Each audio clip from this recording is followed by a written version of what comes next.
미주 한인사회 쇼핑 트렌드에 새로운 변화가 시작됩니다.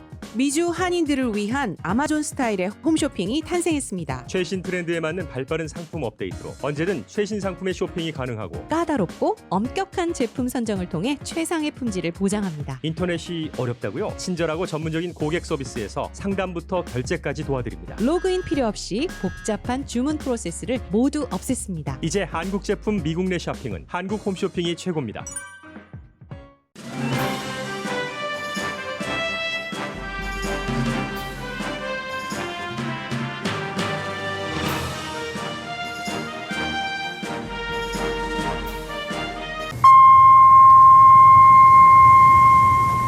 사랑과 감사의 계절 라디오 소울이 함께합니다. 강혜신의 오늘의 미국.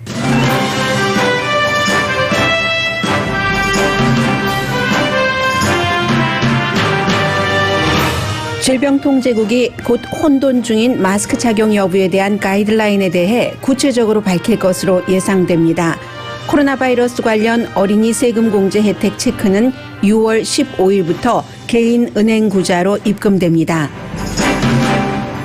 이스라엘과 팔레스타인의 무력 대치에서 이스라엘은 AP통신 등 언론사가 입주한 빌딩도 폭파했습니다. 출구는 보이지 않고 바이든 대통령은 곤란한 처지입니다. 이란 핵 협상과도 연관되고 따라서 이번 주 방문하는 문재인 대통령과 논의할 대북 정책과도 연결되는 사안입니다. 연방 대법원이 미시시피주의 낙태 금지법을 심의하기로 결정했습니다. 거의 모든 낙태를 금지하는 법입니다. 테슬라 일론 머스크 발언으로 미래의 화폐로 인정돼가고 있는 비트코인 값이 크게 내려갔습니다. 비트코인 거래소인 코인베이스의 에밀리 최 한인 사장은 디지털 화폐는 장기 투자 기회로 봐야 한다고 강조합니다. 빌 게이츠 마이크로소프트 공동회장이 회사 직원과 남녀 관계였음을 시인했지만 이사직에서 사임한 게 그 일 때문은 아니라고 밝혔습니다. 두 가지 면에서 미국적인 포인트가 있습니다.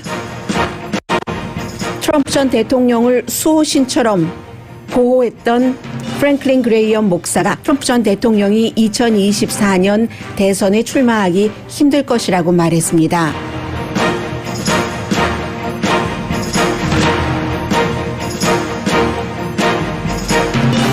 여러분 안녕하십니까? 오늘의 미국 강혜신입니다. 네, 지금 바이든 대통령이 이스라엘 팔레스타인 이슈에 대해서 굉장히 압박받고 있습니다. 지금 팔레스타인 정부에 돈을 조금 주면서 이 국무부의 부장관을 그쪽으로 보내기는 했는데 미국이 섣불리 개입하기도 힘들고 섣불리 개입하고 싶지도 않아 하는 것 같은 눈치인데 개입을 하지 않을 수도 없는 그런 입장입니다. 이 내용은 많은 분들이 공통적으로 가장 먼저 듣고 싶어 하는 뉴스는 아닌 것 같아서 굉장히 중요합니다만은 잠시 뒤에 전해드리겠습니다. 그리고 재밌습니다. 세계사 국가간과 국가간의 싸움, 그 가운데서 이간질을 하는 국가, 자신들의 이득만 취득해가는 그런 국가, 그리고 역시 북한 핵 문제와도 연결되는 이슈입니다. 잠시 뒤에 전해드리고요.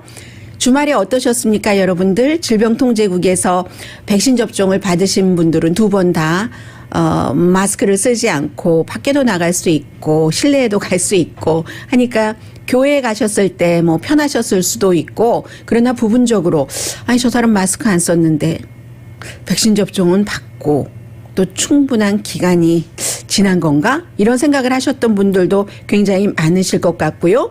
그리고 뭐 식당이라든가 다른 업소에서도 서로 그 다른 가이드라인을 내놓기 때문에 저도 이제 주말에 어디 갔다가 너무 미안해서요. 마스크를 안 하고 제가 들어간 거예요. 너무 미안해서 막 뛰쳐나왔더니 아이 왜 그러느냐고 그 안에 계시는 분이 아이 요즘은 마스크 정도는 다 우리가 갖고 있어요 하면서 뛰어나가지 말고 가지시라 하시면서 마스크를 주시던데 지금 질병통제국이 발표는 했지만 굉장히 혼선이 있는 부분입니다. 학교는 올해 말까지 학생들 전부 마스크를 써야지 된다라고 얘기를 하고 있고 뭐 12살에서부터 15살 사이에 학생들은 지금 백신 접종을 가능하다 해서 시작을 한 그런 타이밍이니까요. 그리고 업소들도 입장을 조금 주말에 바꿨습니다. 예를 들면요. 타겟은 써야지 된다라고 얘기했다는데 아닙니다. 새로 나온 뉴스에 따르면 오늘 아침에 타겟이 발표한 것은 손님은 마스크를 안 쓰셔도 됩니다. 그러나 직원은 써야지 됩니다.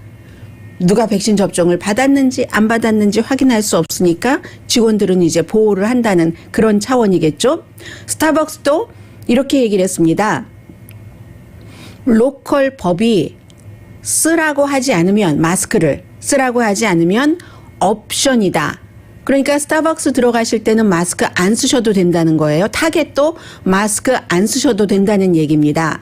월마트, 코스코, 샘스클럽, 트레이더 조스도 마찬가지로 질병통제국의 가이드라인에 따르겠다 하니까 마스크를 월마트, 코스코, 샘스클럽, 트레이더 조스에 가실 때는 여러분들께서 백신 접종을 받으셔서 안전하다면은 마스크를 안 쓰셔도 되는 겁니다. 트레이더 조 같은 경우는 코로나 바이러스 사태 때 처음에 직원이 바이러스에 감염된 직원이 나와서 굉장히 그동안 이제 까다롭게 했었었죠. 그런데 지금 그런 결정을 내렸고요. 홈디포 또 CVS, 월그린도 마스크 써야지 된다. 우리 업소에 들어올 때는. 그러니까 홈디포에 가시는 분, CVS 이 세 가지만 외워두고 있으면 되겠네요. 우리가 보통 자주 가는, 그리고 월그린에 들어가실 때는 꼭 자동차에 그러니까 하나 넣어두고 다니시는 게 좋은 것 같아요. 자동차뿐만이 아니라 여성들은 가방에도 마스크를 하나씩 넣어두고 다니시는 게 불편한 일이 없이 다시 자동차까지 안 가도 되는 그렇겠다는 생각이 들고요. 저는 또 지난번에 어디 갔는데 마스크를 손목에다가 끼고는 마스크 없다고 자동차로 달려가는 이런 일도 있는데 손목에다 마스크 껴도 될 것 같아요. 왜냐하면 이 경우는 마스크를 안 써도 된다. 그러나 just in case를 위해서 하는 것이니까 조금 어디에 부딪혀서 더러워져도 상관없잖아요. 그래서 손목에 이렇게 고무줄 끼는 것도 괜찮을 것 같다는 생각이 되고요. 이렇게 혼돈이 되니까 지금 앤서니 파우치 박사가 오늘 아침에 인터뷰하는 거 보니까 질병통제국에서 앞으로 몇 주일 안에 보다 더 자세한 이 마스크 가이드라인에 대해서 발표를 할 것이다. 사람에 따라서 본인이 이제 질병이 있는 사람도 있고 나이대별로 여러 가지가 있을 수 있잖아요. 그래서 다시 발표를 할 것이다라고 얘기를 했는데 아니 몇 주일이면 지금 하루가 얼만큼 긴 기간인데 이게 지금 모르겠어요. 그리고 또 하나는 저 사람이 백신 접종을 받았는지 안 받았는지 확인할 방법이 없는데 그것을 미국의 전통적인 언어 시스템에 맡긴다는 거죠. 이제 본인이 스스로 나는 받았다 받지 않았다 하는 그런 것이고요. 아무튼 일부 공화당에서는 벌써 이것에 대해서 굉장히 비난을 하고 있습니다. 타이밍이 이상하다. 지금 이슈가 인플레이션이 이렇고 경제도 나빠지는 것 같고 이스라엘 팔레스타인 이슈가 있고 이 바이든 행정부가 시선을 다른 곳으로 돌리기 위해서 이걸 가져오는 것 같다. 이렇게 비난하는 공화당도 있습니다. 주의를 산만하게 한다는 정치인들이 늘 하는 일이기는 합니다. 그래서 백신 접종이 지금 완전히 집단 면역이 되지 않았기 때문에 이런 문제들이 생기는 건데요.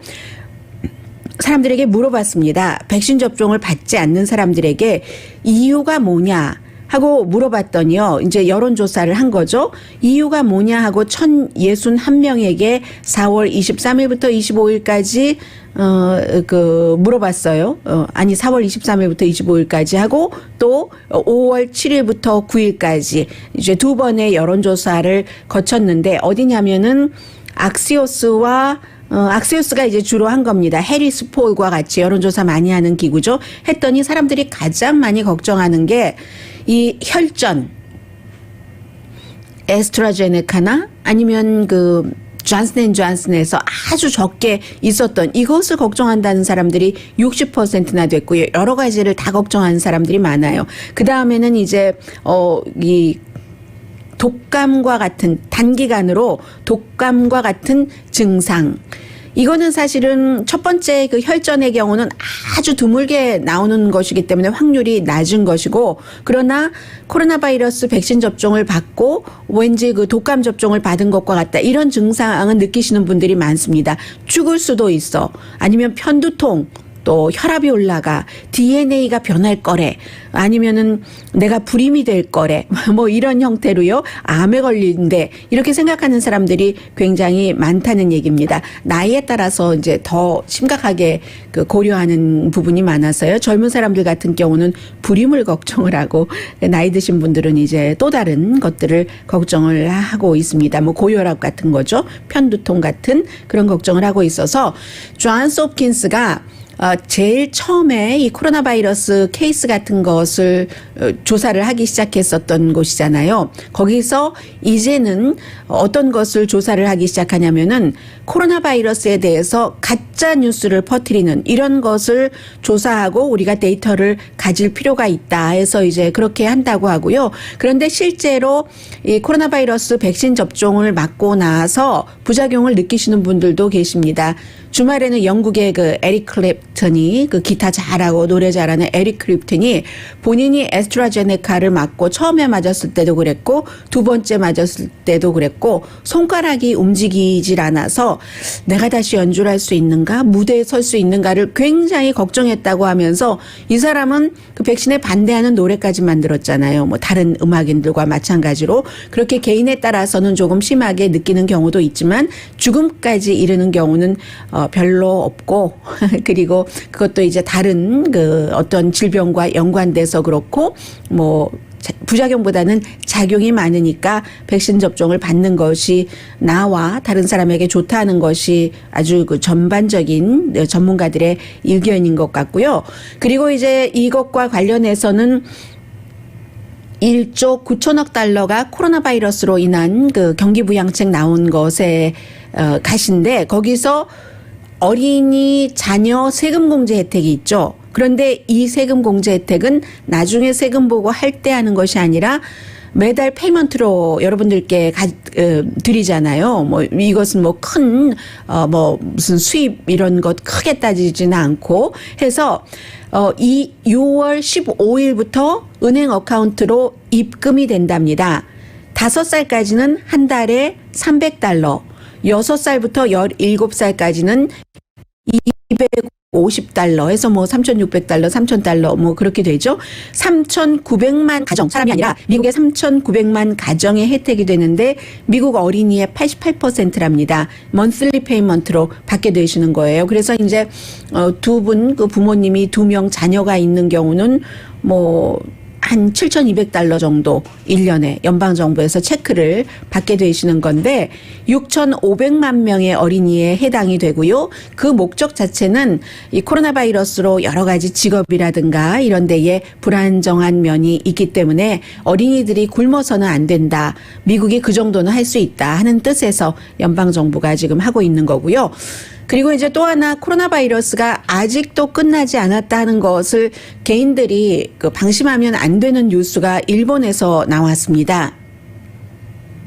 도쿄 시민의 대부분은 이제 2개월밖에 남지 않았는데 올림픽에 반대를 한다는 겁니다. 2개월 뒤에 올림픽을 개최하는 것에 아사히 신문이 여론조사를 한 거거든요. 아사히 신문은 미국 신문 가운데서는 물론 당연히 5대 신문 안에 들어가고 구태여 따지자면 진보적인 성향의 아사히 신문이죠. 그래서 정부와 때로는 이제 그 위안부 문제에 대해서도 반대적인 입장을 보도를 하고 그랬다가 엄청 일본 정부로부터 압박받고 약간 뒤로 물러나기도 하는 그 정도 성향이라고 보시면 되고요. 43%가 2개월 뒤에 열릴 예정인 이 올림픽은 취소해야지 된다. 34%는 연기해야지 된다. 그러면 77%가 연기하거나 올해 열어서는 안 된다 한다는 답변을 했다는 거죠. 14%만 스케줄대로 올림픽을 열어야지 된다. 이게 불과 한 달 전인 지난달에는 열어야지 된다가 59%였거든요. 그러니까 이게 굉장히 달라진 거죠. 1,527명을 대상으로 전화 설문조사를 한 건데 그만큼 일본이 바이러스에 대해서 비상사태라는 겁니다. 그런데 제가 여러분들께 이 뉴스를 전해드리는 이유는 바로 여기에 있습니다. 오사카가 지금 핫스팟이거든요. 병원 침대가 없어요. 그래서 17,000명 정도가 병원에 가려고 대기하고 있다고 하는데 일본이 지금 백신 접종률이 미국보다는 물론 훨씬 낮은 3%밖에 되지 않습니다. 그런데 지금까지 그 일본에서 케이스가 얼만큼이냐면요. 67만 명 확진자 나왔고 그 가운데서 일본에서 숨진 사람은 13,000명입니다. 그런데 이제 올림픽 열면 안 된다. 그리고 사람들이 뭐 비상사태 선포했고요. 너무 걱정하고 하거든요.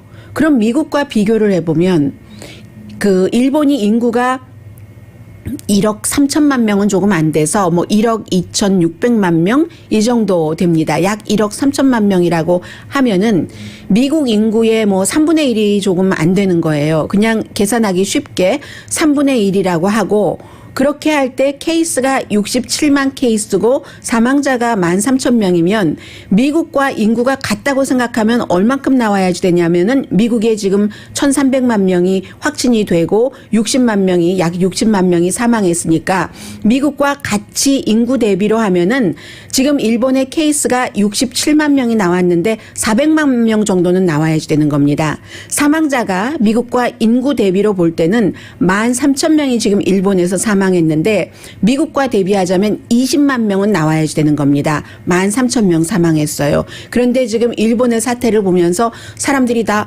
야, 저거 정말 대단하다. 저 큰일 나겠는데 올림픽을 열면 절대 안 되지라고 얘기를 하잖아요. 그만큼 말씀드리고 싶은 것은 미국이 지금 많이 좋아지고는 있지만 일본과 비교를 할 때 그 정도로 심각했던 것이고 지금도 이 발생 케이스나 이런 것을 보면은 굉장히 심각한 거거든요. 마스크를 쓰지 않아도 된다라고 질병통제국이 발표를 했다 하더라도 다 사람에 따라서 상황에 따라서 다른 것이고 가장 중요한 것은 이제 그 집단 면역이 그 바이러스 백신 접종을 거부하는 사람이 있기 때문에 안 되고 있는 상황에서 마스크 쓰는 것을 뭐 안 써도 된다 하고 얘기한 분위기이기 때문에 개인이 다 개인적인 여러 가지 건강 상태에 맞춰서 또 그 현장의 분위기에 맞춰서 마스크를 가지고 다니시다가 쓰시는 게 더 안심될 수도 있겠다 하는 말씀 드리고 싶었습니다.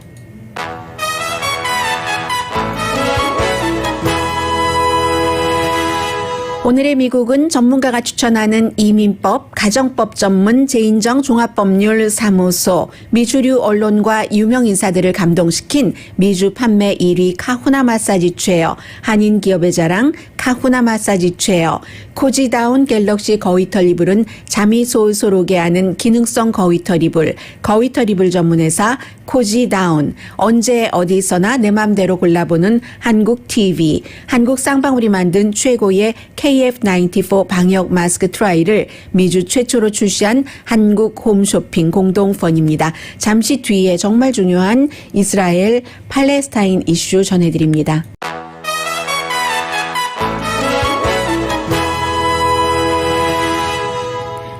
라디오 서울 방송 오늘의 미국 듣고 계십니다. 네, 지금 이스라엘과 팔레스타인 이슈는요, 2주일째입니다. 지난주 월요일부터 시작이 됐고, 제일 처음에는 이제 그 예루살렘의 동쪽에서 살고 있는 그 팔레스타인 사람들을 나가게 하려고 이스라엘이 하니까 거기서부터 시위가 시작이 됐고 가자 지구에서 이스라엘을 향해서 하마스가 라켓을 쏘아 올렸고 그렇게 쏘아 올린 라켓이 그 3,000번도 더 된다고 하는데 이스라엘의 그 유명한 돔 그 미사일 방어 시스템이 있기 때문에 거의 뭐 격추시키거나 그쪽으로 돌려보내거나 했고 그 사이에 팔레스타인 사람들이 적어도 188명이 숨졌고 그 가운데 어린이들이 수십 명입니다. 어린이들이 48명 가자 지구에서 이스라엘이 공습을 했기 때문에 그리고 이스라엘 사람들도 10명이 숨졌고 1명이 어린이입니다. 이렇게 됐고 지난 주말에는 이제 특히 AP통신, 알자지라 등이 입주해 있는 건물, 그 가자 지구의 건물이죠. 그곳을 이스라엘이 공습을 했습니다. 공습을 하면서 이스라엘은 그 건물에 그 하마스가 들어있다라고 얘기를 하면서 미리 노티스는 줬어요. 언론사들에게는. 그런데 이제 주변 사람들은 팔레스타인 사람들은 우리는 노티스 못 받았다라고 얘기를 하는데 그래서 AP통신 사람이나 알자지라 사람들이나 이제 언론사 사람들은 뭐 거의 대피를 하기는 했는데 AP통신의 사장이면서 편집장인 게리 그 프리트 씨가 얘기를 하고 있습니다. 조사를 해야 된다. 미국과 이제 국제적인 제3의 기구가 우리가 여기서 15년 동안 입주해서 일을 했는데 하마스가 12층짜리 빌딩이에요. 이 빌딩에 있다는 것은 우리의 그 언론사의 취재력으로서는 없었던 것이다라고 얘기를 하면서 미국 정부, 국무부 그리고 이스라엘 정부에도 하마스가 여기에 연관이 있었다는 증거를 대라 하고 요청을 기자 정신이죠 했습니다. 그리고 이제 가장 중요한 얘기를 그 AP통신의 사장이 했는데 이로써 이스라엘이 우리 그 AP통신이 들어있는 건물을 폭발시킴으로 인해서 세계는 이번 폭발 사건에 대해서 덜 알게 됐다라고 주장을 했고 미국의 국무부 장관도 오늘 아침에 그 하마스가 그 빌딩에 들어있다던가 어떤 연관이 있다는 증거는 없다라고 얘기를 했습니다. 그런데 유엔에서는 이제 결의안 같은 것을 주말에 내려고 했는데 미국이 일단 스탑을 했고 그러자 중국에서는 아니 이거 하려고 하는데 미국이 현상 유지를 원하기 때문에 막고 있어 하고 그 비난을 하고 실제로 미국이 바이든 대통령은 현상 유지를 원할지도 모릅니다. 지금 깊이 개입한다고 해서 특별히 미국의 영향력이 미쳐서 아랍과 이스라엘의 그 팔레스타인과 이스라엘의 군사 충돌을 미국이 개입만 하고 막지도 못하는 그런 일을 그 할 수도 있다는 게 거의 모든 전문가들의 생각이기 때문에 그렇습니다. 그래서 어쩌면 그 바이든 그 대통령이 이 문제로 좀 고립되지 않을까 이렇게 지적을 한 그 가디언의 국제 그 뉴스의 편집인이 줄리안 그 버거라는 분이 그렇게 오늘 아침에 지적을 하는 것을 봤는데 이게 지금 여러 가지 너무 복잡합니다. 우선 기본적으로는 이스라엘의 일부 사람들과 정치인들을 얘기를 하는 겁니다. 팔레스타인의 일부 정치인들은 끝내고 싶어 합니다. 왜냐하면 너무 희생이 크니까.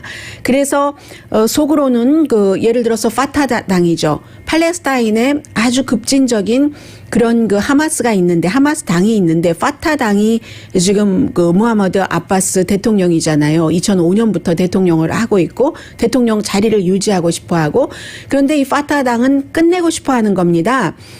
그리고 심지어는 서한지구에서 가자지구는 이제 서남쪽이면 서한지구가 동쪽이잖아요. 조금 더 북쪽으로 그 서한지구 예루살렘이 있고 거기서 시위도 조금 끝내게 하고 싶어하고 그럼으로 인해서 이스라엘의 공격도 덜 받고 싶어하고 이스라엘 내부의 일부 정치인들도 이거 끝냈으면 좋겠다라고 얘기를 하는데 하마스는 끝내기 싫어하고 이스라엘의 벤자민 네탄야후도 끝내기 싫어합니다. 벤자민 네탄야후로서야 그럴 수 있겠죠. 아주 정치인, 달코 다른 정치인이잖아요.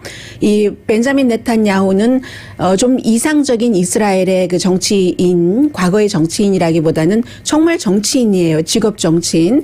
그래서 이 공습이 있기 전 일주일 전까지는 이 사람이 정권을 완전히 그 인수인계를 해야지 될 그럴 그 상황이었습니다.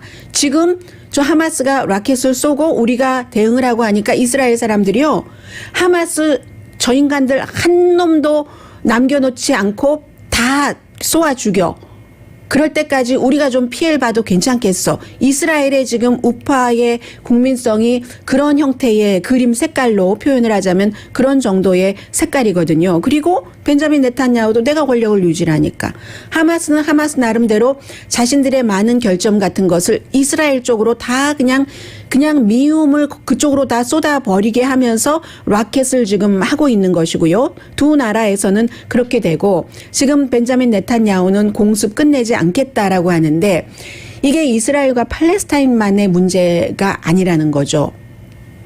마지막에는 미국과 이제 그 북한과 연관된 것을 말씀을 드리겠습니다마는 이스라엘 쪽에 이스라엘과 아랍 국가는 오래전부터 싸워왔잖아요. 이 일 이전부터 싸워왔는데 최근에 트럼프 전 대통령이 이제 그 이스라엘과 가까우면서 예루살렘으로 미국 그 대사관을 옮기고 하면서 뭐 에브라함 그 어코드라고 해서 뭐 아랍 국가들이 이스라엘과 좀 친하게 하도록 하고 뭐 아랍에미레이츠라든가 아니면 이집트 뭐 사우디아라비아도 자신들의 이해관계에 따라서 이스라엘과 대화도 하고 하잖아요. 그런 일이 있고 그런데 그 아랍 국가에서 이스라엘을 제외하고 다른 아랍 국가들은 요즘에 최근에 이렇게 이스라엘과 조금 교류를 한다고 하지만 완전히 이스라엘과 적이죠. 그리고 특히 이제 사우디아라비아, 이란이 이스라엘과 아랍 국가 중에서 가장 큰 적인데 이스라엘을 다 없애버리고 싶어 한다고 하잖아요. 이번 공습에도 뒤에는 이란이 있다는 겁니다. 이란이 있다는 거예요. 미국이 핵 협상을 해야지 되고 그 핵 협상이 북한에도 영향을 미칠 수 있는 이란이 있다는 얘기인데 이 이란이라는 국가는 사우디아라비아, 지금 이스라엘과 조금 가깝게 손잡고 왔다 갔다 하는 이 사우디아라비아와 굉장한 라이벌입니다. 정치적으로, 종교적으로, 문화적으로, 종교적으로 이제 가장 크게 뭐 아랍 국가가 거의 순위파지만 사우디아라비아처럼 이란하고 이라크가 시아파잖아요. 이런 것부터 시작해서 과거에 우리가 어땠는데 지금의 사우디아라비아 우리가 지금 어떤데 기름이 나와서 이렇게 하면서 굉장한 아랍 중에서 라이벌을 하고 있죠. 물론 사우디아라비아와 이란이 라이벌 하기 그 이전부터 팔레스타인과 이스라엘의 반목이 있었던 것은 사실입니다. 그래서 이제 사우디아라비아와 이란은 같은 아랍 국가지만 이스라엘에 다르게 접근을 하죠. 사우디아라비아는 미국과도 친해야 되겠고 뭐 무기도 좀 사들여 가야지 되겠고 기름도 팔고 그러니까 이스라엘에 말로라도 뭐 평화로 뭐 이런 식으로 가고 이란은 아니죠. 이란은 절대로 뭐 하마스, 헤즈볼라로 이스라엘을 공격을 하고 그 공격에 많은 것을 지원을 하는 겁니다. 사우디아라비아는 말로만 주로 이제 립 서비스로 우리가 뭐 평화 유지를 뭐 이렇게 하는 데에 비해서 그리고 이게 또 1979년도에 이란 혁명까지 가는데 지금 팔레스타인과 이스라엘의 오늘의 이 전투가요. 전투라고 볼 수 있죠. 전투기가 날아가니까. 그런데 1979년이 이란 혁명이잖아요. 호메이니. 그때 팔레스타인의 지도자는 야세르 아라파트였습니다. 야세르 아라파트가 팔레스타인 자치정부 수립을 원했고 팔레스타인이 국가가 될 때 대통령이 되기를 원했었고 굉장히 평화 같은 것을 생각했기 때문에 이제 이 사람이 험하게 나중에 뭐 정치적으로 결국 이스라엘과 팔레스타인의 평화 없이 그렇게 수그러들고 말았는데 이 호메이니가 야세르 아라파트가 있었을 때 이란 혁명에 성공을 할 때 야세르 아라파트가 게릴라 같은 것을 많이 보냈습니다. 그 당시에 이란으로. 그래서 그렇게 해서 성공을 했죠. 그러면서 야세르 아라파트는 이란에 저런 혁명이 성공을 하는 것 보면 우리도 성공을 해서 우리도 국가를 갖고 이렇게 되기를 희망을 했습니다.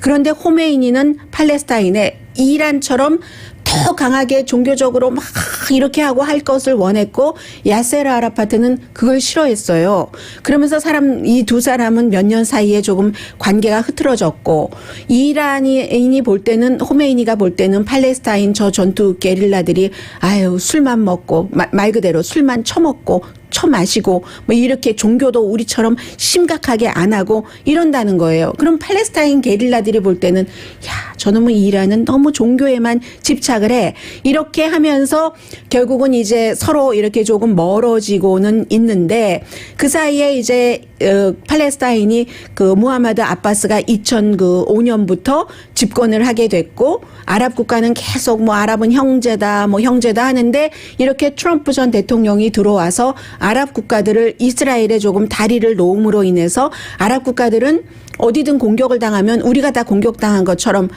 하는 뭐 이렇게 하는 나토와 비슷하게 유럽에서 그런 것과 하던 것이 점점 무너지면서 희망이 적어지고 이집트 같은 경우는 우리가 좀 어떻게 평화협상을 하도록 해볼게 하고 자처하지만 별로 이게 효력이 없는 거예요.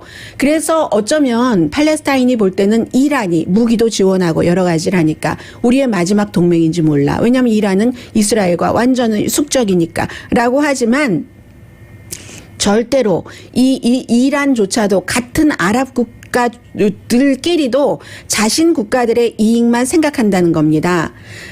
팔레스타인 안에서도 정치인들은 자신들의 입장만 생각을 하고 같은 아랍 국가 안에서도 자신들 국가만 입장을 생각해서 한마디로 말씀드리면 이란의 경우는 지난 40년 동안 이래저래 팔레스타인을 교묘하게 이스라엘과의 관계에서 이용만 하고 별로 사실은 뜻이 없다는 거예요. 팔레스타인 사람들을 위해서 무엇을 해주기에는. 그렇기 때문에 바이든 행정부도 이 일에 깊숙이 들어가길 원치 않는 거죠. 이스라엘 내부에서도 의견이 통합되지 않았고 정치인 사이에 팔레스타인 내부에서도 하마스와 파타당이 의견이 다르니까. 그런데 미국이 들어가서 할 수 있는 일이 별로 없다는 거죠. 그걸 미국 대통령들은 너무 많이 봐왔습니다. 제가 뉴스를 하면서 정말로 아쉽게도 그 빌 클린턴 전 대통령 임기 마지막에 뭐 루인스키 사건도 있고 또 중동 사건이 있었기 때문에 북한과의 핵 협상이 안 됐었던 겁니다. 그런데 그 당시에도 역시 사우디가 어떻게 해준다 말만 하고는 안 해줬어요.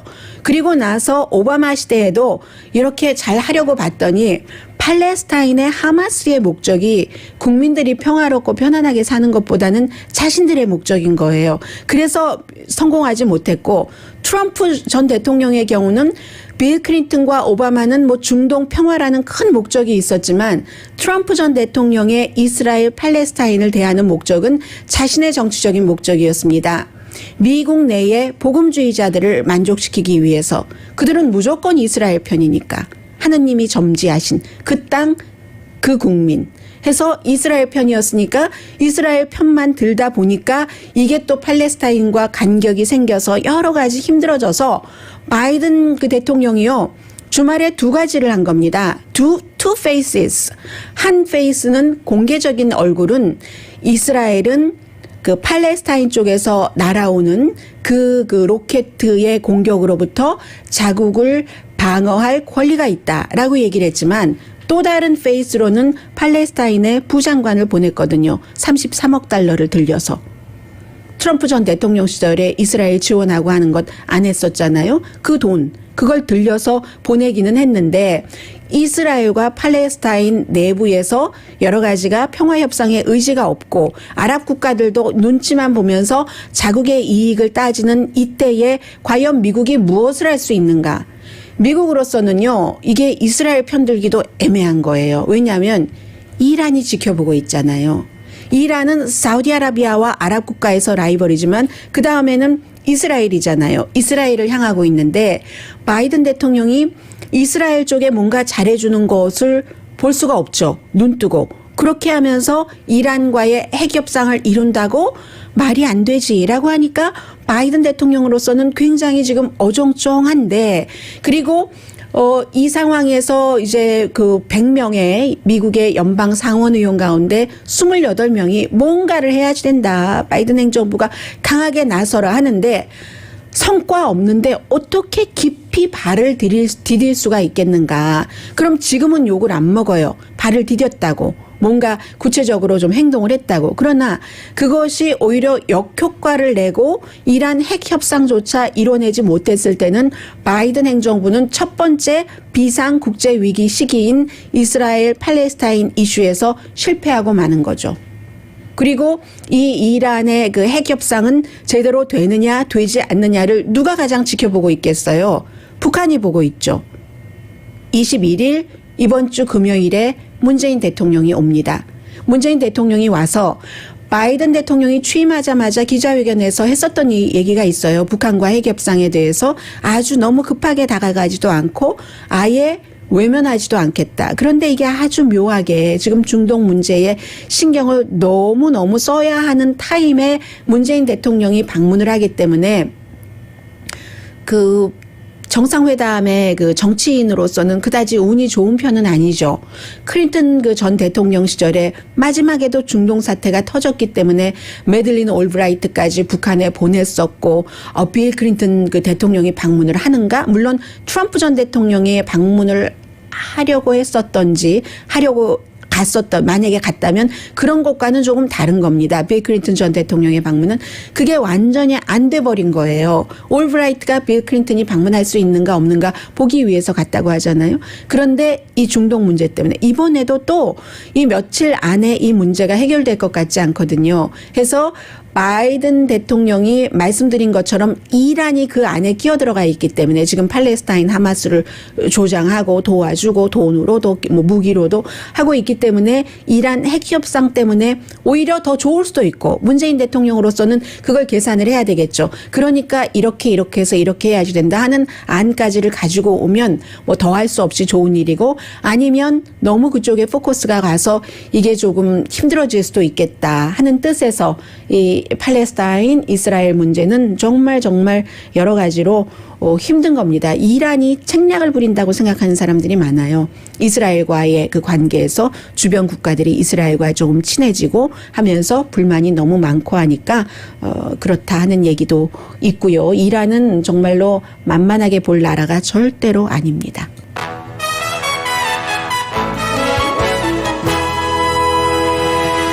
라디오 서울 방송 오늘의 미국 듣고 계십니다. 네, 이게 그냥 개인적인 사생활 같았으면은 제가 오늘의 미국에서 말씀드리지 않았을 텐데 주말에 그 빌 게이츠 마이크로소프트 지금은 이제 공동 회장으로 남아 있죠. 이분의 그 남녀 관계가 굉장히 뉴스가 됐는데 미국적인 입장에서 말씀을 드리겠습니다. 말씀을 드리는 이유를 먼저 말씀을 드리자면은 기본적으로는 2019년도 마이크로소프트의 이사회가 빌 게이츠의 그 남녀 관계에 대해서 조사를 했다 하는 것이고 이게 첫 번째는 빌 게이츠의 사생활이다 아니다 뭐 최근에 이혼 그 수속을 밟고 있으니까요. 그게 이제 너무 부자들이니까 남자고 여자고 남편이고 와이프고 앞으로 그 돈이 자선 사업을 많이 했었던 사람들이고 어떻게 쓰여질 것인가 하는 문제에서 두 번째는 마이크로소프트라는 회사가 빌 게이츠가 설립을 한 회사예요. 75년도에.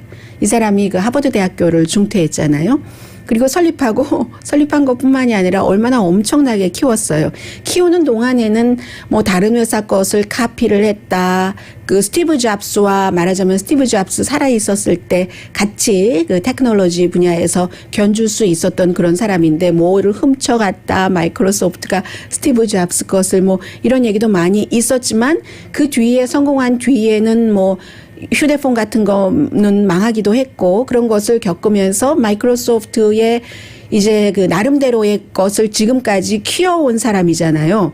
그런데 75년도에 회사를 만들어서 키워온 사람을 이사직에서 내쫓아야지 돼? 이 남녀 문제 그런 것으로 조사를 하기 시작했었다는 거예요. 그게 미국인 겁니다. 그 부분에서 이제 이런 뉴스를 전해드리는 건데 그 당시에 조사를 막 하고 결론을 내리기 직전에 빌 게이츠가 사임을 했죠. 이사직에서. 가족과 조금 더 시간을 많이 보내고 싶다. 그리고 자선 사업에 더 몰두를 하고 싶다.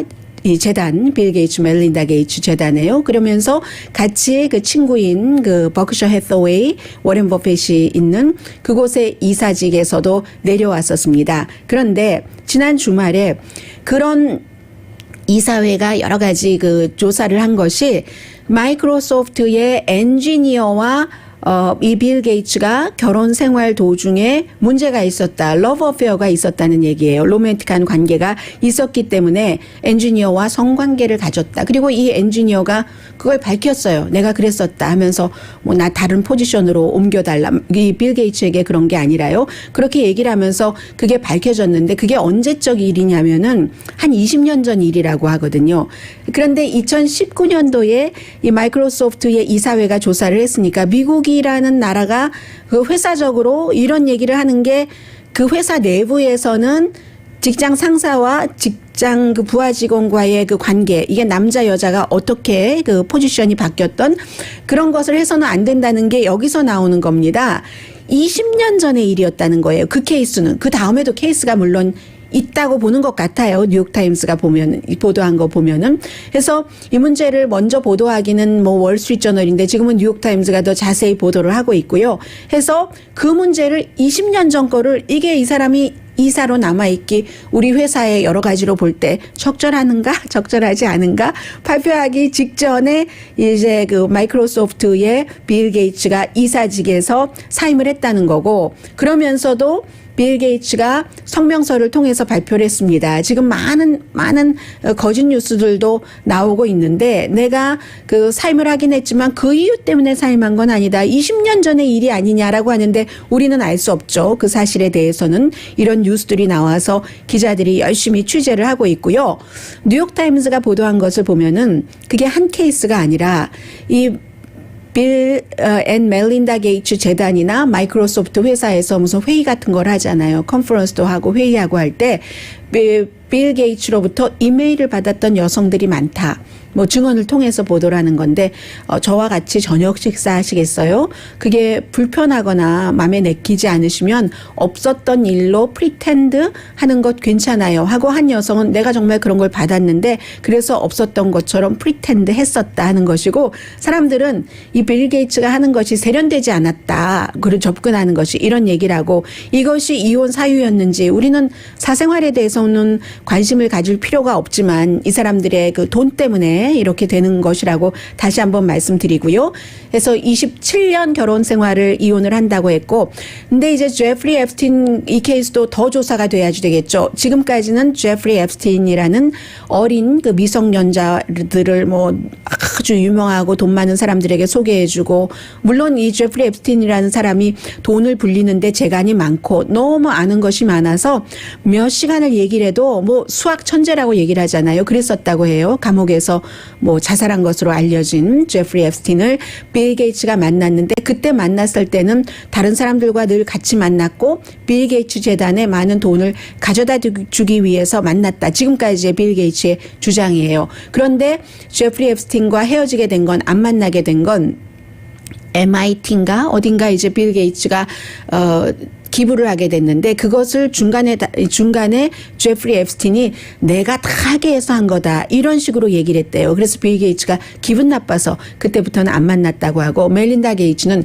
저렇게 성 문제가 있는 사람을 남편이 만난다는 것 자체가 우리 재단의 그 오점이 된다 해서 싫어했었다고 하는데 그 부분도 이번에 이 케이스가 나왔으니까 다시 한번 여자 문제가 개입된 것인가 조사를 받게 되는 거고요. 잠시 뒤에 비트코인에 대해서 말씀을 드려야지 되겠네요.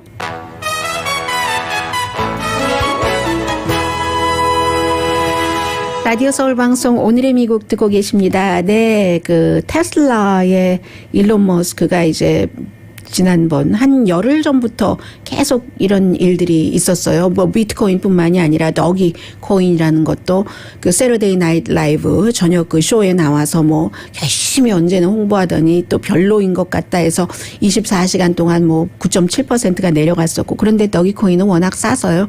뭐 어제 보니까 한 47센트 정도 하던데요. 바로 비트코인에 대해서 주말에 계속 뭐 어느 시점이 되면 비트코인을 팔아야지 될 것 같다. 뭐 팔지 않을 것 같다. 등등 이런 트윗을 마구 하니까 비트코인이 얼마 전에는 6만 달러였는데 지금 뭐 4만 달러까지 내려갔다가 4만 5천 달러에서 왔다 갔다 하거든요. 본인이 15억 달러 정도를 보유를 하고 있습니다. 그래서 이제 이 문제에 대해서는 환경 때문에 비트코인으로 우리가 이렇게 결제를 못 받겠어. 이 테슬라 자동차 살 때 원래는 받겠다고 했다가 못 받겠다고 했다. 그래서 값을 계속 출렁출렁 하더니 그걸 사람들이 아니 그럼 몰랐단 말이야. 처음부터 비트코인 캘 때 그렇게 에너지가 많이 들어가는 것을 이렇게 얘기하니까 이제는 더 이상은 테슬라 일론 머스크를 사람들이 믿지 않기 시작하는 거죠. 본인의 뜻대로 뭐 진실과 상관없이 본인의 이득대로 이런저런 얘기를 한다 하고 사람들이 이미 파악을 하고 있는 거예요. 그렇기 때문에 그동안은 이제 파악하는 사람들 파악하고 있었는데 에밀리 최라고 제가 얼마 전에 말씀드렸었는데요. 이 비트코인 같은 것을 가상화폐, 디지털 화폐, 그건 암호화폐일 수도 있고, 패스월드 화폐일 수도 있고 하는 그런 화폐를 거래하는 제일 이제 잘 알려진 곳이 코인베이스잖아요. 코인베이스 글로벌의 사장인 에밀리 조 씨가 이렇게 얘기를 합니다. 장기적인 투자 기회로 이 비트코인 등등을 삼아야지 되지 단기적으로 근데 워낙에 비트코인 갖고 있는 사람이 적어서 일론 머스크 말이 영향을 안 받을 수가 없지만 어쨌든 장기적으로 봐라 하기 때문에 지난 여들에는 정말 이 비트코인 등등에는 싯벨트를 하고 다니셨어야지 됐을 그럴 정도입니다. 오늘의 미국은 전문가가 추천하는 이민법, 가정법 전문 재인정 종합법률사무소 미 주류 언론과 유명 인사들을 감동시킨 미주 판매 1위 카우나 마사지 체어, 한인 기업의 자랑 카우나 마사지 체어, 언제 어디서나 내 맘대로 골라보는 한국 TV, 코지다운 갤럭시 거위털 이불은 잠이 솔솔 오게 하는 기능성 거위털 이불 전문회사 코지다운, 한국 쌍방울이 만든 최고의 방역 마스크 KF94 트라이를 미주 최초로 출시한 한국 홈쇼핑 공동 후원이었습니다. 네, 그리고 지금 미시시피의 낙태 케이스를 연방 대법원이 심의하겠다고 하는 것은 에미 코니 베렛 대법관이 들어간 이후에는 처음으로 심의하는 낙태이기 때문에 의미가 있는 겁니다. 과연 미국의 낙태가 모든 주에서 불법이 될 수 있는가, 이런 케이스죠. 강희신이었습니다.